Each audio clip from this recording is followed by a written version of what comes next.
Good evening, everybody. My name is Christine Schmidt, and I'm the Deputy Director and Head of Research here at the Wiener Holocaust Library. And I wanted to welcome you all in the room to tonight's event for coming out, and to everyone online. We are really delighted to host tonight's event with the Baeck Institute in London to mark its inaugural Eva Reichmann Memorial Lecture. This special event celebrates the legacy of Dr. Eva Reichmann, a pioneering historian whose groundbreaking work continues to shape our understanding of Nazi persecution and Holocaust historiography. As many of you know, she fled Nazi Germany with her husband Hans Reichmann in 1939. My own work focuses on her work for us as Director of Research at the Wiener Holocaust Library, where she was in post from 1945 to 1959. But of course, she was also a key supporter and collaborator of the Baeck Institute, and our two institutions have a long history of working together, and we're going to be talking a little bit more about that later. So before I give over the floor to Dr. Joseph Cronin, who is the director of the LBI London, who will tell us more about this annual lecture series, just my usual housekeeping. If you've ever come to our events, I always get this fun role. At the moment, we're in the process of installing an exhibition. So if you started to look at it and notice that it's not full, this isn't how we usually do exhibitions. It's not ready yet. So that was just a little caveat. We aren't expecting a fire alarm or anything going off. So if it does, it's the real thing. Please just exit the door you came in calmly and just gather across the street. We only have one entry and one exit into the building, but hopefully we won't have that. If you need to access the toilets, those are, if you go out this door and go to the left and take the lift to the basement, that's where you can find those. We are also joined tonight by our online audience, and you will also have the opportunity to post your questions in the Q&A after our formal panel discussion. And we'll try to take up as many as possible. We have about 15 minutes or so for questions, and if we can't get to you, apologize, but you can, of course, send questions to us afterward, and we can work on answering those. And I just want to remind anyone who's asking a question in the audience, please just wait for a microphone so that people at home listening online can hear you. And then, of course, for the audiences here, we have a light reception here in the back, thanks to the Baeck Institute. So please feel free to help yourselves to some refreshments after the event, and apologize that we can't offer the same to everyone at home. So without further ado, I'd like to introduce the director of the Baeck Institute, Dr. Joseph Cronin.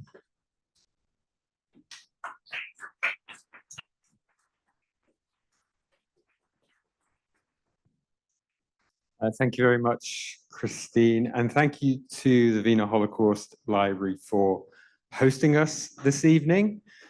The Baeck Institute London is delighted to be here tonight in an institution that was so central to Eva Reichmann's life and work. We are here to reflect upon Eva Reichmann, her ideas, her work, and her legacy. And to do so not in the abstract, but in the company of three scholars whose own research speaks directly to the questions and materials that were central to Reichmann's thinking. One striking thing about Reichmann's oeuvre is how capacious her conception of Jewish experience was. She was both a theorist and a collector. She developed an intellectual framework for understanding anti-Semitism, and she built an archive which allowed others to reconstruct experience at scale. She held together the big analytic questions of European anti-Semitism with the smallest fragments of testimony left by individuals. In that sense, she was not only a chronicler of destruction, but an architect of possibility, creating the evidential foundations on which later scholarship would depend. We are fortunate to have with us three colleagues whose perspectives allow us to consider Reichmann from different angles: intellectual, archival, and memorial. Professor Natalia Aleksiun the Harry Rich Professor of Holocaust Studies at the University of Florida, will begin by situating Reichmann in the wider context of female Jewish intellectual engagement in the mid-20th century, a context that remains underappreciated. Dr. Beer Lewkowicz, Director of the Association of Jewish Refugees, Refugee Voices Archive, will then explore how Reichmann appears through the lens of the AJR journal, how this community remembered her and what that memory reveals. And finally, Dr. Christine Schmidt, Deputy Director of the Wiener Holocaust Library, will speak about Reichmann's leadership of the library's mid-century documentation project and the significance of that project as an archival intervention shaped by a German Jewish refugee woman scholar. I'm grateful to all three of you for joining us, and I very much look forward to your reflections. Our format this evening is we'll have about 50 minutes of roundtable discussion, followed by around 15 minutes of audience questions, and then we will have a reception until about 8:15. So, without further ado, I'd like to hand over to Professor Natalia. Thank you so much. And I was hoping for a moment that you mean I have 50 minutes for that question.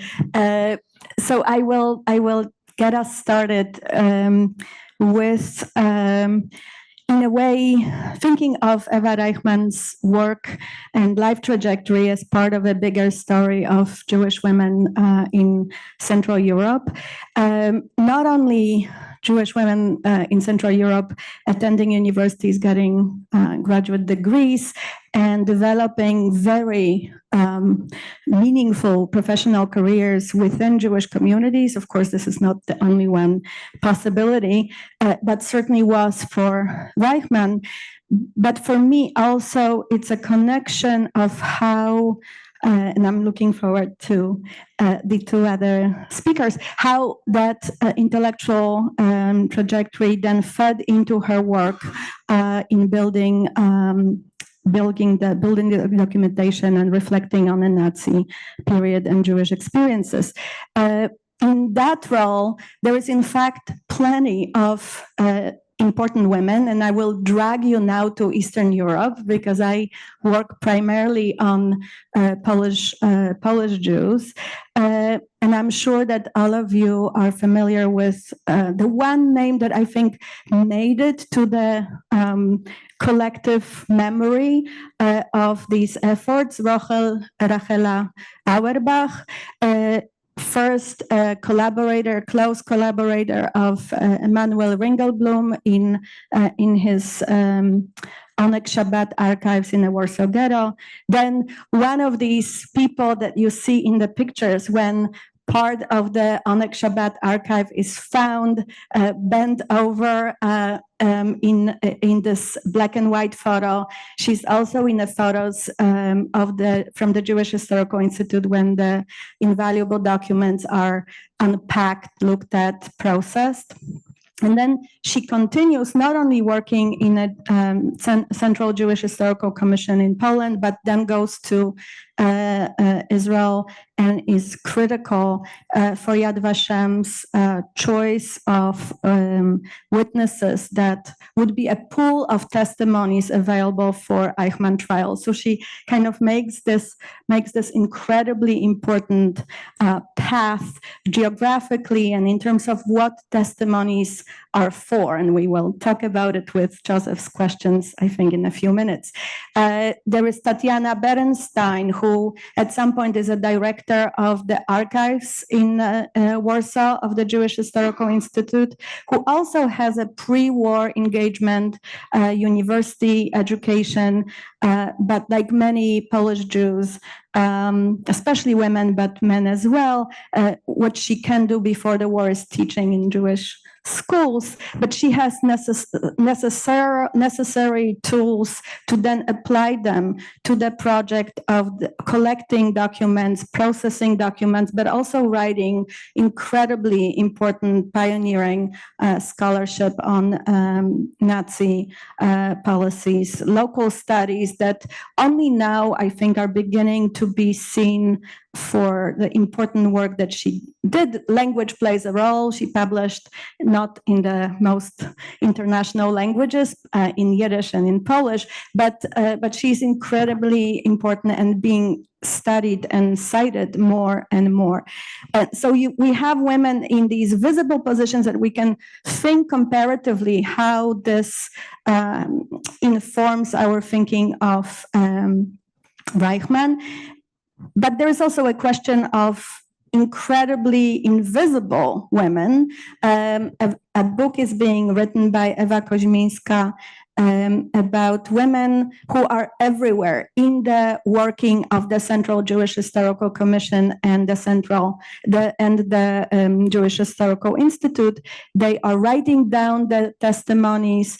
They are typing the testimonies. They're cataloging all these functions that are not leadership. They're not deciding what questions will be asked, but they are there.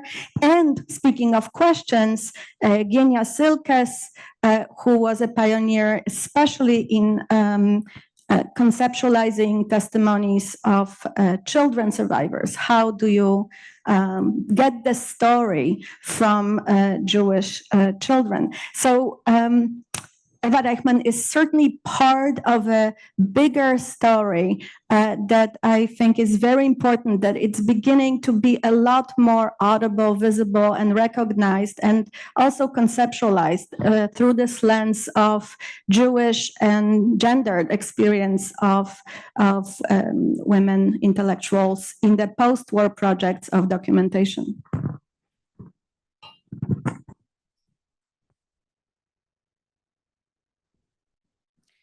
Thank you. Many things to think about. Also, I'm thinking, not only in the field of history, but also in the field of social work, where people are even more invisible, and teaching, and how many women were important also in the refugee community. So thank you for inviting me to join this panel tonight to discuss the work and legacy of Dr. Eva Reichmann. I must admit that I knew little about Reichmann and the groundbreaking eyewitness testimony project she directed here at the Wiener Library in the 50s. And this surprised me. I'd worked at the Wiener Library as a student, and later in 2002, co-founded and still direct the Refugee Voices archive, the AGR's video testimony archive, which now has more than 320 interviews with Holocaust survivors. It now seems extraordinary that I had not known about Reichmann's work earlier. So when I asked ChatGPT about the connection between Reichmann's project and Refugee Voices in preparation for tonight, it concluded that Refugee Voices represents, quote, a second wave of Reichmann's vision, a reaffirmation of her belief that testimony is both an ethical duty and a historical necessity. That made perfect sense, and it led me to ask why her pioneering work had not come to my attention earlier. So to explore this, I looked at how Reichmann was represented in the AJR information, today the AJR journal. So let me just give you a little bit of background about the journal and the AJR. The Association of Jewish Refugees was officially founded on the 20th of July, 1941, in a meeting attended by 20 people. They elected an executive consisting of 9 men, and they made a special point that there were 3 Orthodox, 3 Zionists, and 3 Liberale, in order to represent the whole spectrum of Jewish refugees from German-speaking countries. They appointed Werner Rosenstock, who had worked with Eva Reichmann in the Zentralverband in Berlin, to run the AJR, and soon he was joined by Dr. Adelheid Levy, a social worker, and who later built up the AJR social care department, and is definitely one of these women who should really be remembered much more than she is. The executive was complemented by an AJR board, a larger body which distinguished members of related organization and local AJR groups. So during the war, the AGR communicated with its members through irregular circulars. I think there were 11, which still can be found. But then in January 46, the first AGR information appeared. And it has been published monthly ever since, and is apparently the second longest Jewish continuous publication in the UK after the Jewish Chronicle, which is interesting. Now, the earliest mention of Eva Reichmann appears in March 1946 in the Personalia column. And it says, Dr. Eva Reichmann Jungmann, former editor of the German Jewish periodical Der Morgen, took her PhD at the London School of Economics. The subject of her thesis being the social sources of National Socialist anti-Semitism. So she is really in the first year of the AGR information.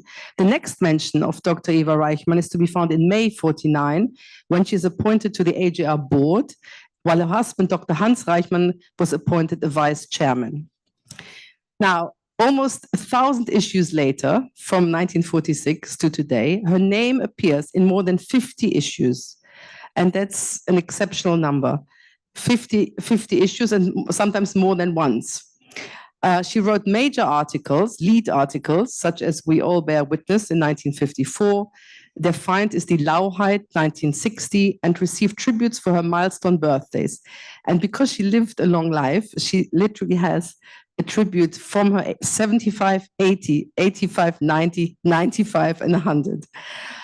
Contributors like C.C. Arensfeld praised her as a voice of conscience, whose moral clarity and compassion made her a bridge between the lost world of German Jewry and renewed Jewish consciousness in exile. In 1974, an essay entitled Kaleidoscope of 4 Decades, Eva Reichmann's Collected Essays by Hans Lamm, was published on the occasion of her publication, a German publication, on Größe und Verhängnis deutsch-jüdischer Existenz.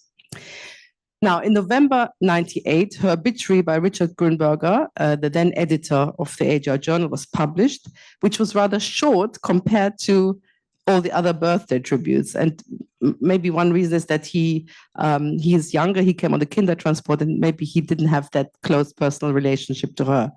But it concludes with these lines, quote, "She was the last link with the generation of the founding fathers of the organized refugee community, Dr. Alfred Wiener, Rabbi Leo Baeck, Robert Welch, Werner Rosenstock, and the sadly missed Hans Reichmann." Now, only Rabbi Leo Baeck received comparable attention in the AGR information. Reichmann stands out as the most frequently and personally honored lay intellectual in the AGR history, which surprised me because I thought I was going to say something else, but that is the case. What is really interesting in terms of our discussion today, that despite all these tributes, Reichmann's work with the Eyewitness Testifying the Truth project does not get any mention. She's not acknowledged for her groundbreaking work in this field. In fact, it hardly gets any mention in the AGR journal.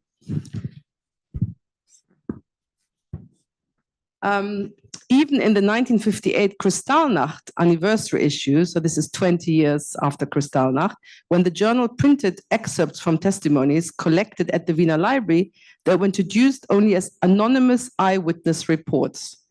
And the editors even warned, quote, that some readers may resent the revival of these upsetting memories of the past. That sentence captures the ambivalence of the 1950s. Testimony was seen as a moral or legal necessity, but not yet as part of our collective memory or historical culture. Survivors' voices were heard, sometimes reluctantly, but not recognized as a foundation of Holocaust knowledge. So this brings me now to, and I'm almost finished, to the article in 1954, which I can really recommend to you. It's available on the AGR journal, on the AGR site. We all bear witness. And it reveals how advanced her thinking was. She acknowledged the psychological difficulty of giving testimony. Quote, "Most will have to overcome a strong resistance within themselves," end of quote, yet insisted that the act of bearing witness was essential for truth and moral repair. Equally striking was her respect for the agency of the witness. And I have to say that, to me as an oral historian, is really the most important legacy. Interviewees, she wrote, could decide the length of their conversations, review the resulting reports, and determine the level of anonymity they desired. And they were not recorded interviews, but and maybe you will talk about it more, the person went to visit, took the testimony and wrote a report and sent it back, and that had to be then acknowledged or corrections were made together. So interviewers, often refugees or survivors themselves, which is again very important in this methodology, were named on the reports, recognizing the co-authorship between interviewer and interviewee. Again, a very progressive concept, and I find it very moving to see those names appearing on those files. This reflects a trauma-sensitive, ethically grounded approach decades ahead of its time. In modern terms, Reichmann anticipated what oral historians later called shared authority, and what Dori Laub and Jeffrey Hartman in The Fortune of Archive would describe as trauma-informed listening. The Eyewitness Report project does set a remarkably high standard for later testimony initiatives, long before survivor accounts became central to Holocaust research, education, and remembrance. So just to conclude, so when I began recording interviews for Refugee Voice in 2001, I was not aware that unknowingly we were continuing the work that Eva Reichmann had begun half a century earlier, a testimony project conceived within a refugee organization led by members of the second generation, myself and my colleague, Dr. Anthony Granville, and motivated by the same moral imperative to preserve experience and memory. In the AGR journal, Reichmann is remembered above all as the moral and intellectual conscience of the refugees, a thinker articulating the ethics of remembrance and responsibility, rather than a pioneer of Holocaust knowledge production. She was deeply connected to every major refugee institution in Britain, the Wiener Library, the Baeck Institute, the AGR, and Belsize Square Synagogue. And as her obituary observed, she was the last link with a generation of the founding fathers of the organized refugee community. But she also was, I would argue, the founding mother and one of the early pioneers of what we now recognize as the ethics and methodology in the collection of Holocaust testimony. Thank you both for that. Those are tough acts to follow. Thank you, Joe, for organizing this panel and for bringing it here to the library. I always welcome the opportunity to talk about, I think, one of my favorite topics, as many of you who know me in here, Eva Reichmann, her work and legacy. I think in particular with regard to that gap, that serious gap in knowledge that you pointed to in terms of her work in archives building, and of course how gender impacted that. And that's part of a book project I'm working on. So as has been said a few times, she was the director of research here and began this project in the 1950s. And Natalia and I were just talking about this before. This was after the earlier commissions were beginning to essentially wind down some of their work. And I think this has some significance because it was, I think also it was a reflection of where the library was institutionally at this time. It was, of course, precarious in terms of what its future identity was going to be, where the funding was going to come from, which is still a question. And of course, it was also a marker of its existence as an archive that was born of forced migration. And secondly, I think it also showed a renewed turn. This is, I think, something that Baeck, you were just talking about, toward collecting memories from Jewish eyewitnesses and others while the events were still relatively fresh, as a kind of bulwark against forgetting. And I think she conceived of these accounts as both documents for the future historian, for future scholars, but also as memorial objects, anticipating, I think, what the field would later call the era of the witness, decades before this became a theoretical fashion. And so just to say, the project collected more than 1,200 accounts. Of course, not all of these were based on interviews. Some of these were letters or poems or already pre-written accounts that had already been authored. These were usually typewritten and based on the interviews and signed off by the interviewee. We have wet signatures on a lot of these. And the project really began in London through networks she knew, professional, social, networks and then sort of spiraled out. And of course, the advertisements, as Baeck said, were put into newspapers like the AJR Information. And then the project expanded to Europe and to beyond. So we have testimony or accounts that come from outside of Europe as well, from the United States, from South Africa, and elsewhere. And I think the contents of the accounts are really fascinating, but as you say, reflect this co-construction and the mediation between the interviewer and the interviewee, many of whom were also women. But I want to highlight a little bit that process of collecting for the purposes of our discussion here, because I think it builds on what you've just said. And I think Reichmann drew on her disciplinary background as a sociologist and a historian to organize this project. I think she was thinking archivally. She was obviously not a trained archivist, but this is traditionally labor that has gone unseen. And I think this is something that you were both getting at in your remarks. And in some of my work, I build on the work of Michelle Caswell and Jessica Lapp, which they talk about the archival field being seen as a kind of service to scholarship and not having its own intellectual underpinnings and as being feminized. In quotes. And I think Reichmann was working to build these credible witnesses through what she considered a scientific approach, but she also did, as you said, recognize the emotional contours of this type of work and incorporated it into the process, which is quite remarkable for the time. But she also, thinking about this visibility factor, she sat alongside Alfred Wiener in negotiations with the Claims Conference for funding for this project. She was negotiating with them, sitting at the tables, but she also then, thinking back to the archival work that isn't so necessarily apparent when you look at documentation, she built a structure, she trained and recruited interviewers, she created interview guidelines. She also helped create a taxonomy for the index, which, if you look in its totality, highlights often gendered experiences such as rape, forced abortions, sexuality in the camps, and so on. And I think these categories matter because they determine what becomes findable. It determines what becomes researchable, and then therefore what becomes sayable. So it's quite remarkable when you look at this index. And so these accounts, as we know, were co-produced by a network of refugees and survivors, many of whom were women, but they were often not paid or paid very little. And they were often women whose own academic or professional careers had been interrupted or destroyed by Nazi policy, by sexism. And so we can think of this project as a space which is often outlined quite extensively in the institutional correspondence that we hold, in which the people contributing to this project, the men and women contributing to this project, not only witnessed the persecution leading to the Holocaust or the Holocaust period itself, but they were also working to record and interpret it and having a hand in as you said, as the architects of this knowledge production. So when I think about Reichmann's legacy, I think not only of her as the first director of research and obviously my predecessor, but also as one of these early architects of methodology and an archive that allowed Jewish women's knowledge to become part of the historical record and practice.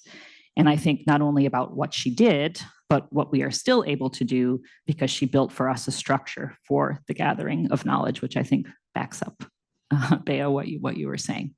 So that's my contribution for now, and I'm looking forward to the chat.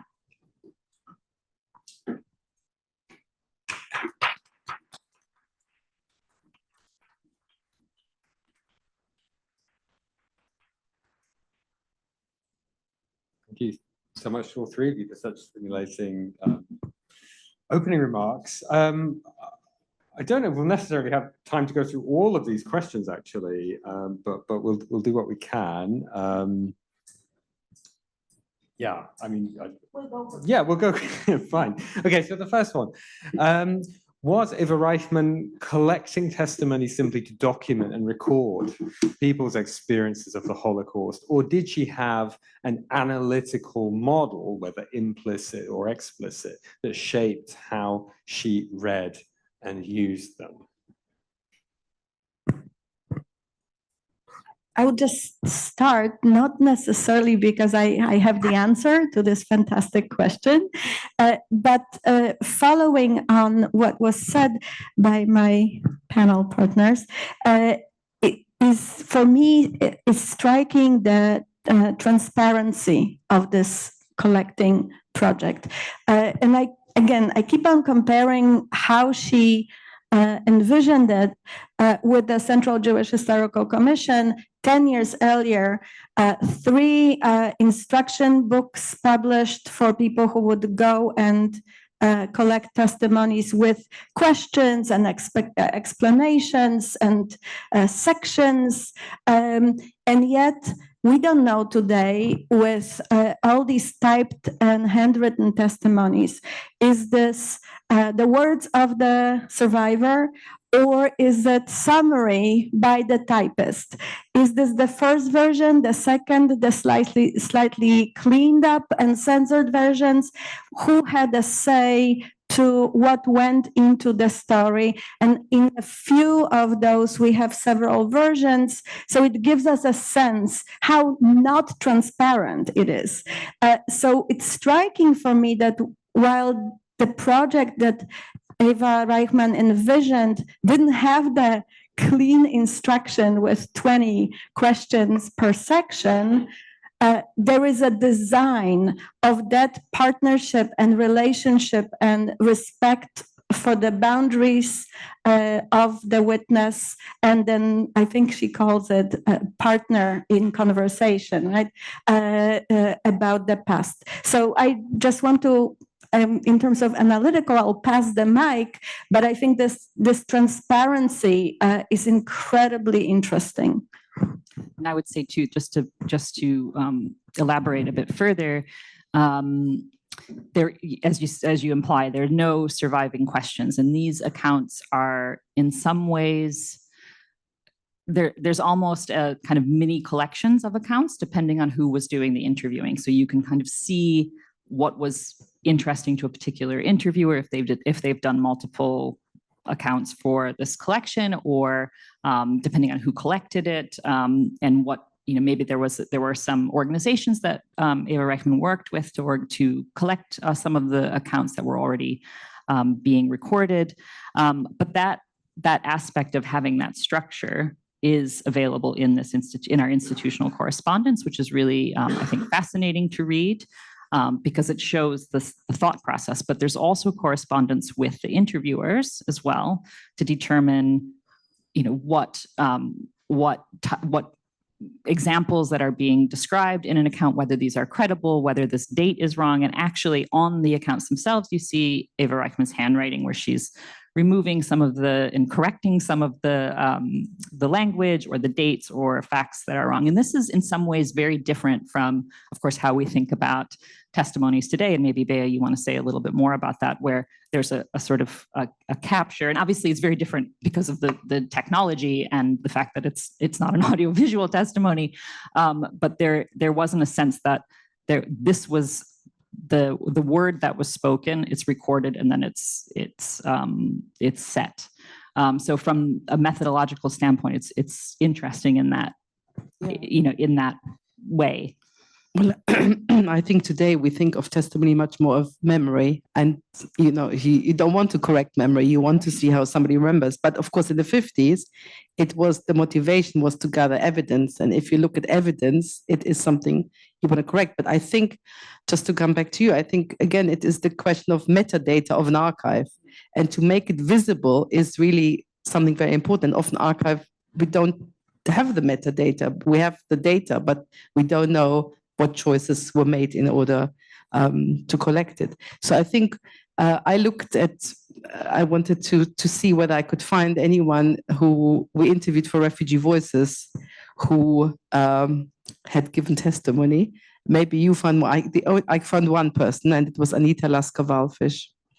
And what was interesting to me, so she gave a very long report about her life experience. And then I found something else, again, related to the HR, which was Rosenstock, and it was about one very specific case. He was a lawyer, and somebody was dismissed, and he helped somebody from the. So it was a very different kind of testimony. So that led me to believe that it gave the people the freedom to choose what they wanted to talk about. And again, that's very. So I think there was this evidence, the notion that you have to gather evidence and make corrections. Again, signed by the person, so you're not making it over the head of somebody. The person has to agree to it. But on the other hand, it probably gave the freedom to give various different kinds of testimony. May I come back to this? So I want to also go to two things that you mentioned. One, for me, it's fascinating to see the exercise of memory, where she says, when you have this conversation, ask for names, dates, specific places, be specific, which points at strong historical awareness. But then, like you said, it's a sociological lens. And I kept on thinking, okay, what is interesting? What is worth knowing that emerges from her vision? And here she seems to really be truly a pioneering, because she asks unapologetically about everyday life experience. It does not need to be the darkest horrors.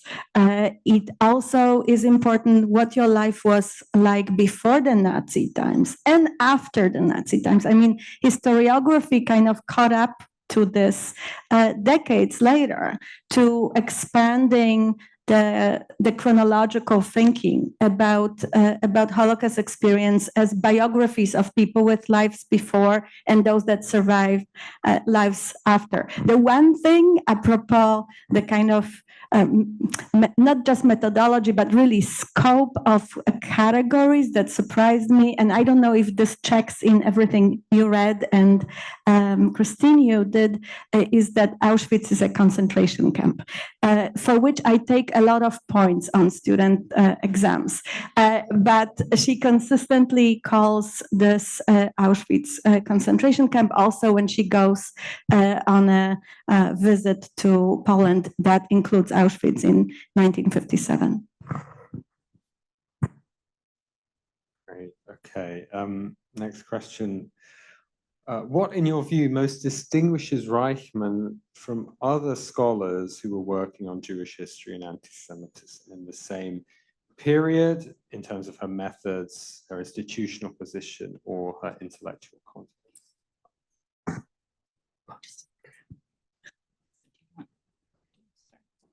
But just to say, from my point of view, I find it interesting that that she did write for the AGR, so she was part of a community, and she crossed the bridge. She was an academic, but she was a very important part of the community, and you probably know more about it, a central figure in the life of the emigres. So I think that makes her different, just from my point of view. So speaking of being part of the bigger scholarly community, when the lovely invitation email came, I also was not exactly thinking about Eva Reichmann in my sleep. I knew fantastic work that Christine wrote. I knew the name, but it wasn't something that was central to my work on post-war documentation, which in and of itself is telling. And I thought, oh, great. So I will get to the boxes in Philip Friedman collection at Eva Archives in New York and see their exchange of letters. Because surely they corresponded, right? He was the pioneer. She was the pioneer. They had a lot of the same concerns, also writing about bigger questions in Jewish history or interest in bigger questions in Jewish history. And then it turned out there are no letters. There are plenty of letters, but not from Eva Reichmann, which continues to really fascinate me because I thought that Philip Friedman was one of those addresses that everyone in that post-war intellectual Jewish community that engaged with what had just happened was in conversation with.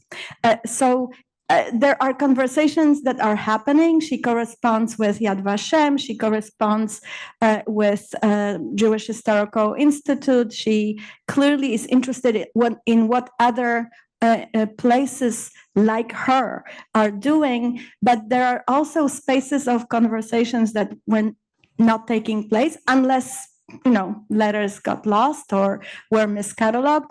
But I continue to be interested in and asking myself to what extent she is a scholar and an activist engaged with documenting German Jewish experience, even though in the writing she talks about European Jewish catastrophe. And this is where her interest kind of geographically remains focused.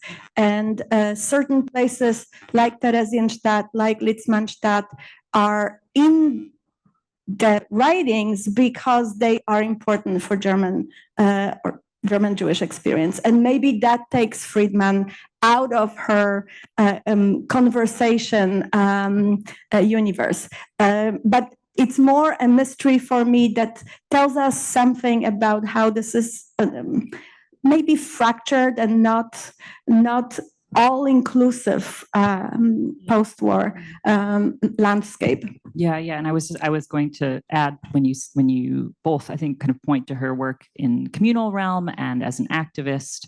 I think one thing that sets her apart is her work for the Zentralverein as well as the Reichsvertretung. So I think she had this as this foundational experience, is where she met her husband, and obviously this shaped the project as well in terms of who she was interviewing, who she met, who she knew to call on. We have many examples of people she remembered from her work before, and who she reconnected with in order to interview them about their experiences. And this point that you made, Natalia, about her focusing on persecution prior to early 1940s Holocaust final solution, I think is really important, because it's not something that necessarily is a primary focus in later projects, or even some of the earlier, obviously, projects that derive from Eastern Europe. But this is also very interesting because she puts a primacy of place on that. And obviously this is part of the German Jewish experience as well. So I think it's a balance. There is material outside of this geography, but it is, I think it's the foundation, and potentially, I mean, I know I don't want to preempt any of your questions, Joe, but I know we're talking about gaps at some point, and this might be pointing towards that, where, I mean, if you historicize it, that's where the gaps start to emerge.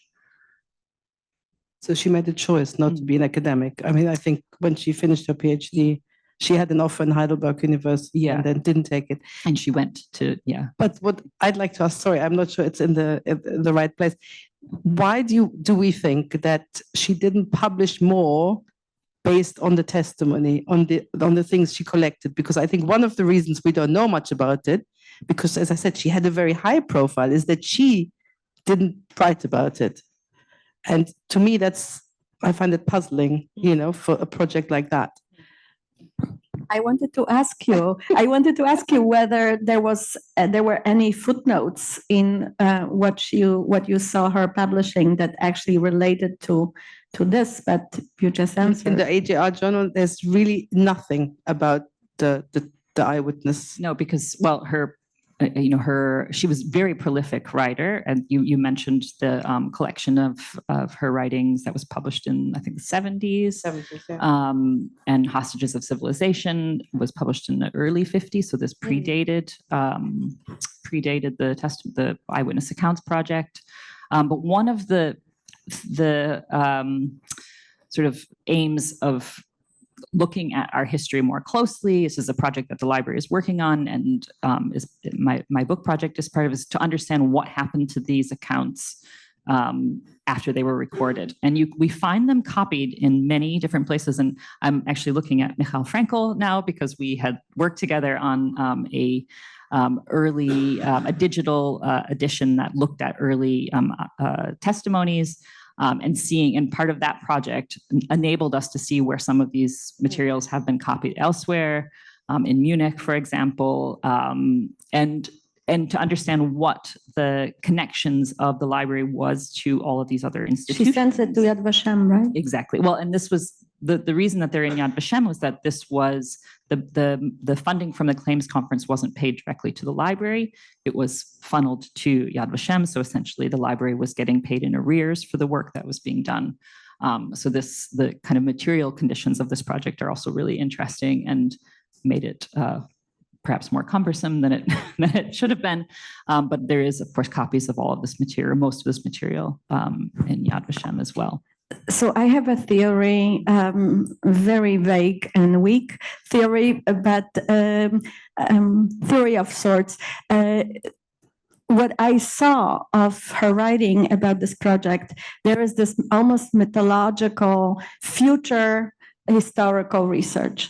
And that future historical research looms in many of the earlier projects. So it's not yet up to us to do this. We're collecting, we're facilitating for future scholars.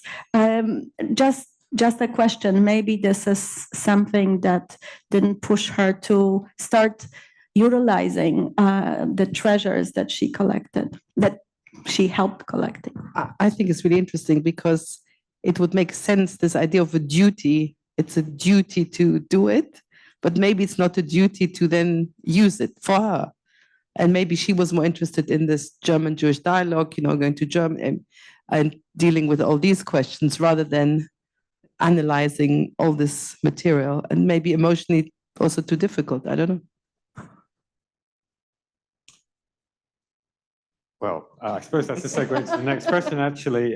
Thank you. Reichmann's documentation project is now seen as groundbreaking, but do you see any blind spots, areas where she could not or would not look? And what do those blind spots reveal about the moment she was working in? Yes. Well, we started to talk about this already in terms of the geographic scope. I think obviously there's technical limitations, there's material limitations to the project. She left partway through the project, so it carried on after she departed the library, and I'm still trying to understand what the circumstances of her departure, where she did work for the library for quite a long time, and then continued to be active after, of course, working for and also at the same time working for the Leo Baeck. In terms of those blind spots, I think geographic and also this sort of the understanding of what the Holocaust was at the time comes through when you look at the order of the index and how it was chronologically understood.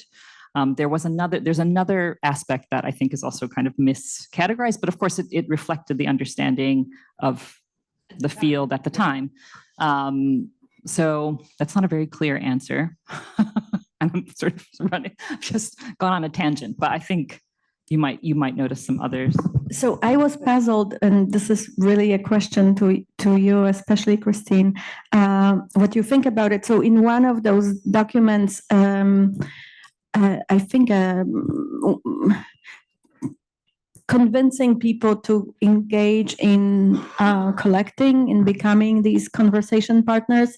There was a line that I found fascinating, something not a quote, but something that said, even if you were lucky enough not to experience any persecution, you might want to talk and get the story of those who were not as lucky as you were and did experience. So I asked myself that, there's a tension between interest in soft Holocaust years. I know when you were let go from your work, when you lost your pension, you don't need to necessarily talk about Auschwitz to count. But then there is some kind of a category of people who are completely left untouched. And I think where the field took us over the last years is that families are broken apart, careers stop. How do you find someone who is completely beyond the shadow? So that I found, for me, a question: what does she mean by it? Yeah, I would say the same thing. Who is considered worthwhile to be interviewed? So is it the refugees themselves? So today we would consider everyone, who has emigrated has a story to tell, but probably at that point, it didn't conceive of that. So for me, the categories and the choices and were people rejected, for example. Absolutely. Yes. Yeah, so that's also another interesting aspect, that some interviews were seen as she did see this as if you look at the collection, she was trying to create this kind of comprehensive view as she saw it, but there were some interviews that she thought were too repetitive of other accounts that had already been gathered. So she did recognize, you mentioned the correspondence that she had with Yad Vashem, that was mainly with Kurt Balkadori, who was doing interviews with leading German intellectual, mostly men, from Yad Vashem. And they exchanged notes. He wrote about her in some of his early work. And I know that there's some work being done to translate some of his work into English. But this notion that she had a vision, and we're trying to recreate it, sort of stepping back from what was collected before she departed. There are some interesting changes in practice, I think, from after she left. I read about this one example of a woman who gave her testimony, a Hungarian Jewish woman who worked in the Canada Commando in Auschwitz-Birkenau, and she gave a very lengthy testimony. It's very unusual in terms of its length, but then wrote to the library to retract it because she felt that there were parts of it that she wanted to revise. And the library at the time was being led by C.C. Arnsfeld, who was the successor to Alfred Wiener. And he basically rejected it and said, no, this is in and of itself more to the point of the retention of memory. The way you remembered it, what you said at this time, is also important for the historical record. And I always think to myself, I wonder how she would have handled this, because she'd already left by the time this person wanted her testimony to be redacted. And so there are parts of it that say this should be left out, and we haven't published it online for that reason, because it's this whole collection now is also online. I should say that too. You can look at it. Parts of it are in the Erie early edition that I mentioned before, but you can explore this collection online, and we're continuing to publish it and translate these accounts. So that it's interesting to sort of follow that line and try to understand why certain things were rejected, but then in kind of public accounts where she's saying we want everything, we need all of these memories. And I also think that quote that you mentioned, Natalia, I think it depends on where she was publishing that. So I think it must have been AJR Journal, this call. And she was probably, just because if you understand now the Holocaust as emerging as having happened in Auschwitz, for example, it's still relevant to include materials, even if you were, quote unquote, just a refugee. I think that's sort of underlying that call. And obviously in AJR information, that would be the messaging. No, exactly. I mean, I was surprised in the call how general it is, and she links it, interestingly enough, to the Jewish holidays, yes. Because she said Jewish holidays just passed and we have a responsibility. And then she says at the end, the appeal goes out to all of us to help counteract, the potential denial. If we devote ourselves to this task, this is a task every one of us is capable of fulfilling in his own private realm. We will have something of the spirit of our holidays into our daily routine. which I find quite moving, the idea. But again, it reads that everyone should do something. But the other thought I had is, this, I find it. Is this a fall edition? It was published in November 54. Yeah. But I think what comes across also is this sort of respect, for the interviewees and this negotiation. I mean, many testimonies, if I thought now I have to send the transcript of an interview to the interviewee and would negotiate about the text, that would be a very lengthy process. So I think it's an amazing thing. And again, thinking of the time, I recently listened to the Auschwitz trial, recordings of the Auschwitz trial, Frankfurt Auschwitz trial, 63 to 65. And when you hear how the judges talks to the survivors, to the witnesses, it's absolutely shocking. I don't know whether anyone has listened to it. So again, for me, this is the contrast here where she shows this respect, certainly in those writings, and maybe you know more about it.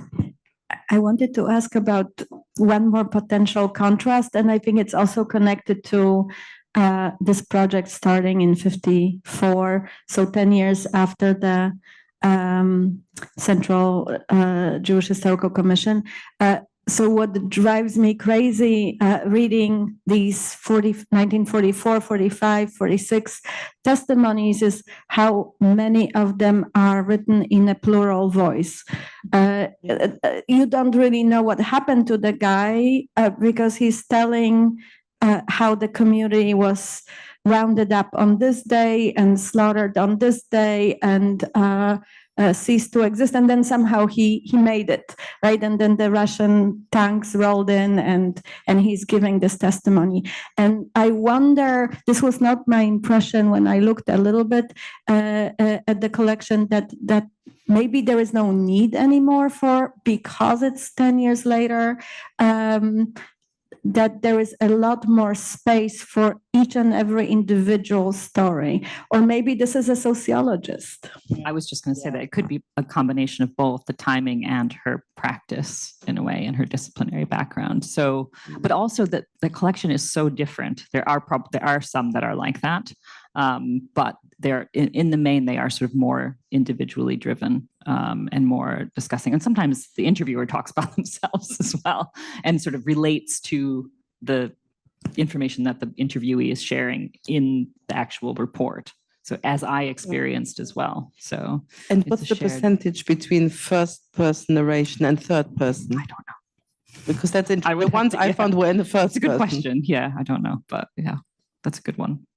And I wanted to ask you, do you think we have to see this in the context also of the Yiskor books? Some of you know many Yiskor books were published from the 40s, I think, to the early 70s, where communities tried to give witness, recreate something for private usage. And I was thinking can we see it in this context at all? That's actually a brilliant question. I didn't think about it now. And traditionally, it's a little disingenuous. On the one hand, professional historians participated in these projects, often wrote introductory essays. On the other hand, these early books especially were seen as, like you said, something that Jews from a particular town between Buenos Aires, Tel Aviv, and New York put together, not a serious documentation for future historical research. So it's interesting. I think probably we should add it to the mix of this bigger intellectual context in which Eva's project takes place. I think we should move on to audience questions. Thank you. I think it's time. Yes. So I think we have to hand you a mic if you want to ask a question. I think those watching on Zoom can also type their questions in, and they'll. Yeah. Thank you so much. I will tie to the last bit that you guys were discussing, and I will ask about narrativity. Specifically, Christine, since you have spent so much time with the collection, how does Reichmann's knowledge of the Holocaust emerge? Because, like you said, or I think I like your phrase, Natalia, about the soft Holocaust versus the camps. but also how does she create the rules of what can be narrated? How does she create epistemology and narrativity? Because, you know, the recent scholarship by people like Laura Jokoš and Lisa Lev and Ali Garbarini and others have shown how we narrate what is expected of us. So I'm curious about the rules dictated by Reichmann. Very much temporally. I think that's where you can see it the most in terms of it's 1933 to 1945. Very rarely do the accounts sort of move beyond 1945. So obviously people, I think, were urged to frame. There is some discussion, as you said, of life before. But there is this sort of understanding of the development of the Holocaust between 1933 and 1945. And it's that range. It's not sort of, you know, focused on the final solution, 1941, 42. In terms of the, you know, how I think we can look to some of her earlier writing and see how that influences what is rejected and what is accepted into the collection. Some of this has to do with, again, with repetition. She feels like something has already been covered adequately. I'm thinking, for example, of collections that there is actually going to be a section in the exhibition about one of the interviews I'm most interested in, Nelly Wolfheim, who was an older German Jewish refugee who was interviewing refugees and survivors here in London. Also in the Otto Schiff home, which was a home for older survivors and refugees. And what's interesting is her interests really clashed in many cases with Reichmann. So Wolfheim had a very specific interest in women's experiences, in particular women's financial solvency, independence, professional lives. And this is not that Reichmann wasn't interested in these things, she very much was. But that's where this repetition comes in. And so the way that so for example, there's one account with two sisters who Wolfheim Reichmann recognizes being a bit naive and not leaving Germany when they had the chance because they wanted to stay and remain financially independent. And there's a sense that Wolfheim understands this much more than Reichmann does, even though Reichmann, I think, also had that sensibility that she would have. There's some interesting interviews that she did later in life, where she talks about saying, you know, she wouldn't have left had it not been for Hans, her husband, being arrested and sent to Sachsenhausen after Kristallnacht. So it's a very interesting question, and it's really difficult to piece together because these collections are almost, like I said, mini collections. And so you almost have to look at each separate fond and the correspondence that Reichmann had with those particular interviewers. There's another interviewer she worked with named Elizabeth Zadek, who she also intervenes quite a bit in terms of what is included and what isn't. And the reasons are a little bit different. So it's a big question. I don't want to take up the whole time, but I think it's an important one about that narrativity and what can be. There is another account that never made it into it because she completely rejects the premise of the account. She thinks it's made up because she thinks it just can't, these things couldn't have happened. So believability. Can I follow up with a question? Do you see a change? Do you see that she is actively arriving at some conceptualization that is not there in 1954, but becomes visible as we move? That's also a good question. One that I probably can't answer yet. Still a little bit early stage, but it's a good note to think about. Again, it's that I was thinking more about when she left, how the project may have changed and what was taken in and what was rejected. But that's also a good question. I think the issue is, I think it's a great question that we don't know what the interviewee might have wanted to say and didn't say. It's a very complicated issue, you know, because we just see the final report. And some of the correspondence as well. Yeah, doesn't give you everything. But I think it applies for every project that there is a performance element and the person knows what is expected. So it's the whole issue about the post-war time, you know, that people don't necessarily think when you interview them, you want to talk about the post-war and are quite surprised that that's part of the interview.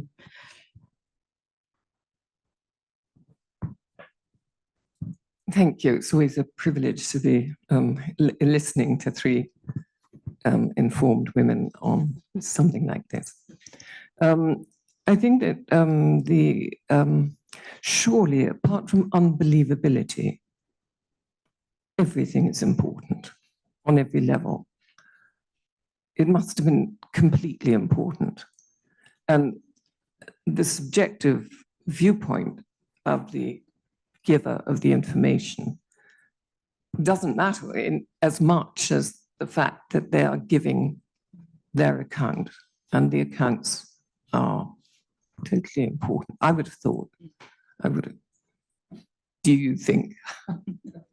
I would just say that she talks about that subjectivity and the importance of it. That's the other, when you were talking about how in some ways it was progressive in a way, to recognize, because she came from this very objective tradition, but she talks about that actually in the introduction to Hostages of Civilization. She talks about her working as a scholar on anti-Semitism and the origins of Nazism, how she experienced it, how she's trying to balance this objectivity and subjectivity. But then in the AJR piece, I think it's quite clear that that's what makes these so important, is that subjectivity is what makes the narratives irreplaceable, really. But the notion is the opposite, that the subjectivity can be bad for the creation of something factual. Yeah, exactly. And since you brought up Hostages of Civilization a couple of times, I'm also curious. So the book is, I read it for the first time. Very embarrassed that took me the invitation to this fantastic conversation to read it, and I found it striking. It's an incredible book to read today, especially with her predictions, very optimistic predictions about the future.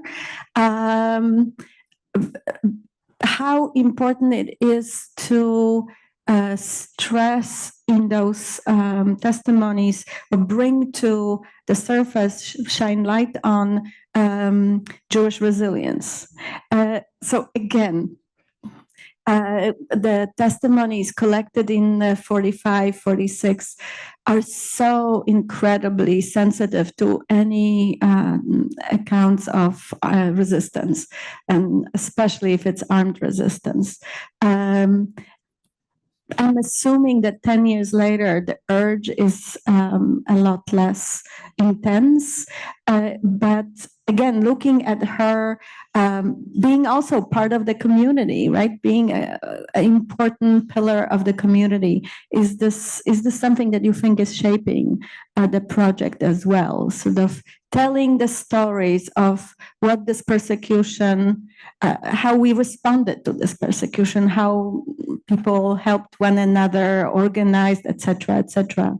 And maybe this is not a blind spot, but this is where the light is very willingly directed. Yes, you can definitely see it in very specific examples. I don't know if did you want to say? And you can. I think I'm not sure if it's crafted in the same way as the earlier accounts, but there's some really interesting correspondence she has with somebody who was actively helping people who were deported during the Aleksiun. So she has she desperately wants that recorded, and the person who recorded it was very reluctant to do it because it was too painful to talk about, obviously, and she just didn't want to write about her personal story.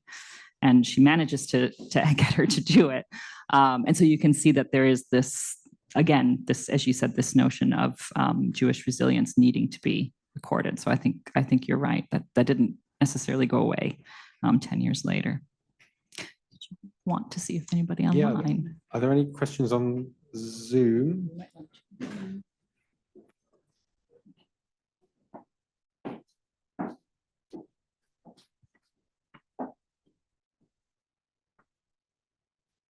Okay, there's a couple here. Maybe I'll read them both. Firstly, is there a particular book about Eva Reichmann's work that you would recommend for reading? Probably a long list. What's coming? It's coming. I'm working on it. But there's also a biography being written by Kirsten Heinsohn, and I have to just point to her work. Kirsten Heinsohn. She hasn't written it yet, but she's published a lot on Eva Reichmann, so I need to point to her work as well. there is a second question, but it's quite detailed, and I think given that we only have a few minutes left, I think with respect, I will leave that one, although it does look interesting. They can email it to us. I'm afraid we just can't cover everything. I think we can maybe take one more sort of brief question from the room. Oh, we have two hands. Goodness, how do I do this? If they're brief, maybe we can take both. The question is brief. Why would you say that Eva Reichmann is not better known?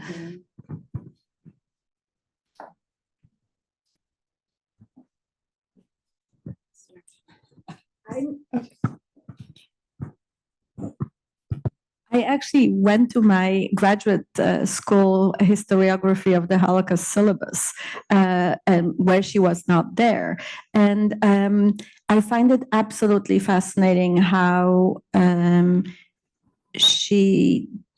don't think she is the first 10 books that graduate students of the Holocaust are told to read in the conversation, for example, in the conversation of anti-Semitism, right? The role of anti-Semitism in the shaping of the final solution.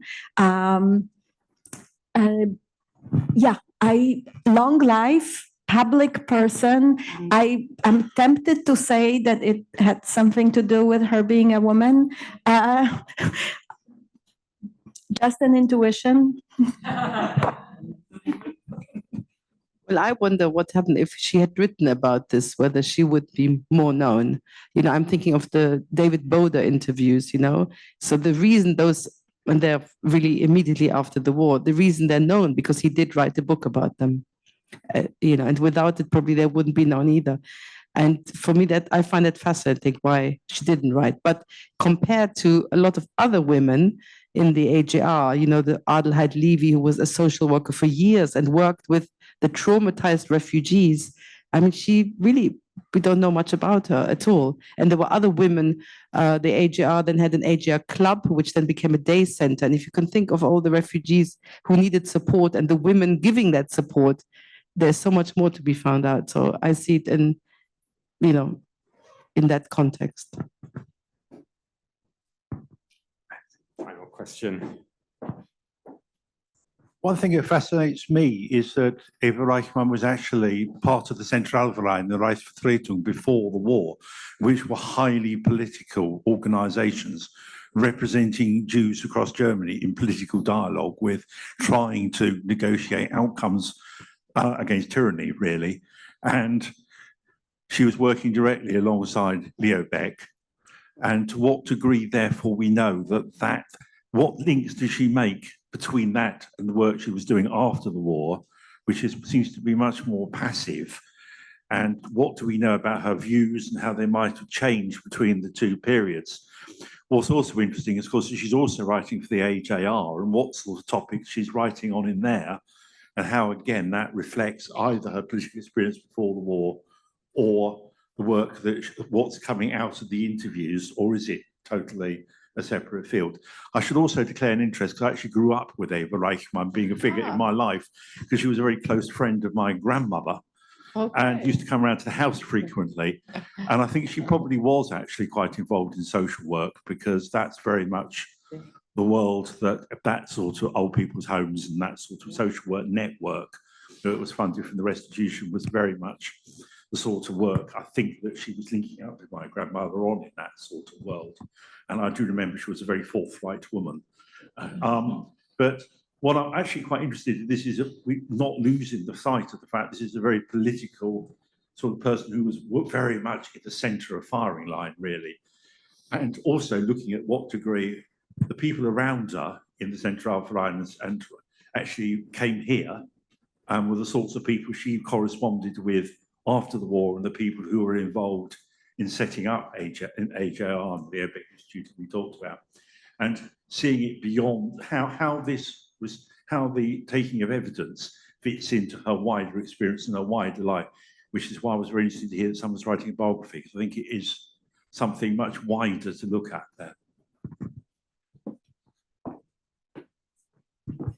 I don't think I'm going to answer that. I think we could probably talk a lot about that in the Q&A, just in the interest of time. But I just want to point to, I don't want to sort of put Pauline on the spot because she's here, but there are other friends of Eva and Hans Reichmann here in the audience as well. So I hope you can join and speak to each other during the reception. And Pauline has been very helpful in painting a picture of Eva through her memories and in conversation with me. So we can. Yes, I think we'll leave it there. But thank you so much to our three panelists for their excellent contributions, and thanks to all of you for your questions as well.